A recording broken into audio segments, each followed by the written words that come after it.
Qo'lqop kiyib chiqindilar orasida yurgan bu ayolni avval hech kim tanimasdi.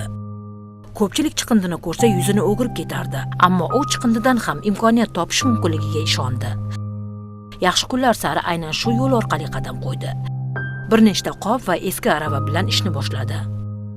Xo'jayinim ikkovimiz restoran, keyin katta kafelarni chiqindilarini olib chiqib ketishini gaplashardik. Biza chiqindisini olib ketsak, ham pul beraydi, ham olib kelib biza saralab, addenni qilib zavodlarga topshirardi. Ana o Gulmira jinni chiqindini pulga sotib olyapti degan. Sharoitimiz juda og'irlashib qolgandan keyin biza 2008-yil Rossiyaga borganmiz. 20 dona ish aravadan boshlaganman.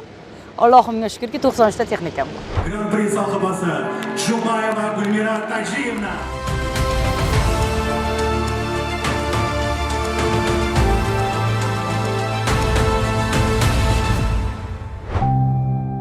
Qo'lqop kiyib chiqindilar orasida yurgan bu ayolni avval hech kim tanimasdi.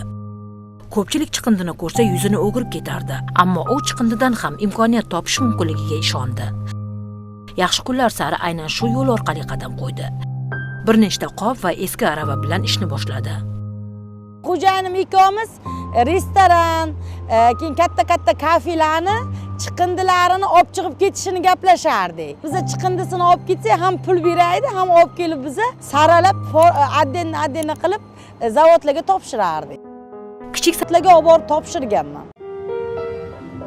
Asli kasbi hamshira bo'lgan Gulmira Jumayeva 2008-yilda oilaviy sharoit tufayli ishini tashlab Rossiyaga yo'l oldi. U yerda chiqindilarni qayta ishlash zavodida mehnat qildi. Aynan shu yerdagi ish jarayoni uning hayotini butunlay o'zgartirdi. Hamshira bo'lib priyomkaga o'tirganman-da. Juda qiyin paytlar bo'lgan, unaqa katta oila olmaganmiz, kvartiraga yashaganmiz.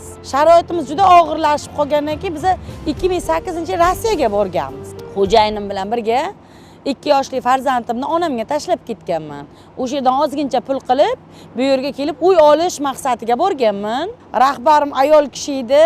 Shu ayolga havas qilib, men ham mana shu ayolday zo'r rahbar bo'lishni orzu qilganman. O'zbekistonda borib ham xuddi shu chiqindini qayta ishlab, xuddi mana shunaqa ishlarni qilishni orzu qilganman. Oradan 8 yil o'tib, vatanga qaytgan Gulmira Jumayeva o'z tadbirkorligini yo'lga qo'ydi. Bugun u 13 turdagi yarim xomashyo mahsulotlarini ishlab chiqarib, yirik korxonalarga yetkazib bermoqda.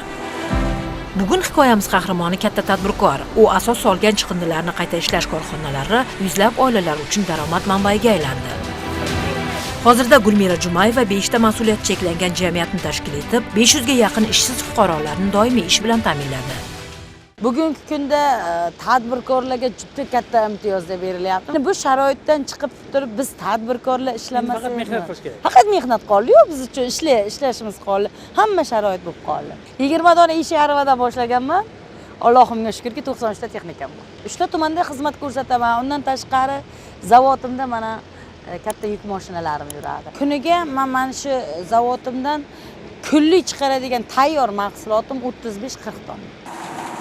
Korxonasida ishlab chiqarish quvvatini oshirish maqsadida Xitoy Xalq Respublikasidan 100 ming AQSh dollar qiymatida zamonaviy uskunalar olib kelindi. So'nggi 5 yilda qo'l ostidagi korxonalarda 178 milliard so'mlik mahsulot ishlab chiqarildi. Gran Prix sohibasi Jumayeva Gulmira Tajiyevna. Uning yillar davomidagi mashaqqatli mehnati e'tibordan chetda qolmadi. 2025-yilgi Yil ayoli milliy tanlovining respublika bosqichida Gulmira Jumayeva ekologik mas'uliyat va eng samarali tadbirkorlik faoliyati uchun oliy sovrin Gran Prixga munosib deb topildi. Mehnatkash qahramonimiz prezident sovg'asi sifatida avtomobil bilan taqdirlandi. E'tibordan chetga qolib ketmadim. Haqiqatdan ishlagan shunaqa bir mehnatlarimni qadrlanganiga qancha azoblarim bo'lgan bo'lsa, hammasi yodimdan chiqib ketdi. Men xalqimda, prezidentimizda, ekologiya vazirida ham shunday va'da berdim. 1000 ish o'rini yaratishga. Haqiqiy prezidentimiz ishonadigan tadbirkor bo'lib, men o'tib ketganimdan keyin ham farzandlarim men bilan faxrlanishni xohlayman. Mo'tabar Nurmuhammedova, Ozodbek Nurmuhammedov, Samarqanddan.